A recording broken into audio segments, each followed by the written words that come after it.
Everyone 90 days ಪ್ಲ್ಯಾನಲ್ಲಿ ಇವತ್ತು ಬಂದು 7ನೇ ದಿವಸ ಬೆಳಗ್ಗೆ ಬೇಗ ಎದ್ದು ಒಂದು ಲೋಟ ನೀರು ಕುಡಿದು ಫ್ರೆಶ್ ಆಗಿ ಮನೆ ಕೆಲಸ ಎಲ್ಲ ಮುಗಿಸ್ಕೊಂಡು ಹೊರಡ್ತಾ ಇದ್ದೀನಿ. ಏನು ಕೆಲಸದ ಅಂದರೆ ವೀಡಿಯೋಸ್ ಬರ್ತಿಲ್ಲ ಅಂದರೆ ಇವತ್ತು ನಮ್ಮ ಮನೆಯವರು ಕೂಡ ನನ್ನ ಜೊತೆಗೆ ಬರ್ತಿದ್ದರಿಂದ ಅವ್ರ ಕೆಲಸನ ಮಾಡ್ಕೊಟ್ಟು ನನ್ನ ಕೆಲಸನ ಮಾಡ್ಕೊಂಡು ಅಷ್ಟೊತ್ತಿಗೆ ಹೋಗ್ಬಿಟ್ಟು ಅವ್ರಿಗೂ ಸ್ವಲ್ಪ ಕೆಲಸ ಆಯಿತು ಅಂತ ಬ್ಯಾಂಗ್ಳೂರಿಗೆ ಬಂದರು. ನನ್ನ ಜಾಗದಲ್ಲಿ ನಾನು ಇಳ್ಕೊಂಡು ನಮ್ಮ ಸೆಂಟ್ರ್ ಹತ್ರ ಹೋದೆ. ಅವ್ರ ಕೆಲಸದ ಮೇಲೆ ಅವ್ರು ಹೋದರು.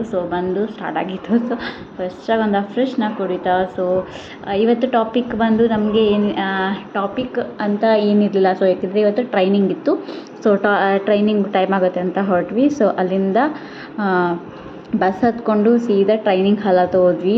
ಅಂದರೆ ಇವತ್ತು ಸ್ಪೆಷಲ್ ಸ್ವಲ್ಪ ಟ್ರೈನಿಂಗ್ ಇತ್ತು. ಯಾಕೆಂದರೆ ಪ್ರತಿ ಸತಿ ಮಾರ್ನಿಂಗ್ ಇರ್ತಿತ್ತು. ಇವತ್ತು ಆಫ್ಟರ್ನೂನ್ ಇತ್ತು. ಒಂಥರ ಸ್ಪೆಷಲ್ ಟ್ರೈನಿಂಗ್ ಅಂತಲೇ ಹೇಳ್ಬೋದು. ಯಾಕೆಂದರೆ ಕ್ವಾಲಿಫೈ ಆಗಿರೋರು ಮಾತ್ರ ಹೋಗ್ತಾ ಇದ್ದು. ಥ್ಯಾಂಕ್ಫುಲ್ ನನ್ನ ಮೈ ಕೋಚ್ಗೆ, ಯಾಕೆಂದರೆ ನಾನು ಕೂಡ ಕ್ವಾಲಿಫೈ ಆಗಿದ್ದೆ. ಎಲ್ಲ ಮುಗಿಸ್ಕೊಂಡು ಹೊರಟ್ವಿ. ಹೋಗೋಷ್ಟೊತ್ತಿಗೆ ತುಂಬ ತಡ ಆಗಿಬಿಟ್ಟಿತ್ತು ಅಂತ ಇವತ್ತು ನಮ್ಮ ಚಿಕ್ಕಮ್ಮ ಮನೆಗೇ ಹೋದೆ. ಅಲ್ಲಿಗೆ ಹೋಗಿ ಊಟ ಮಾಡಿ ಮಲ್ಕೋತಾ ಇದ್ದೀನಿ. Thank you so much. Bye.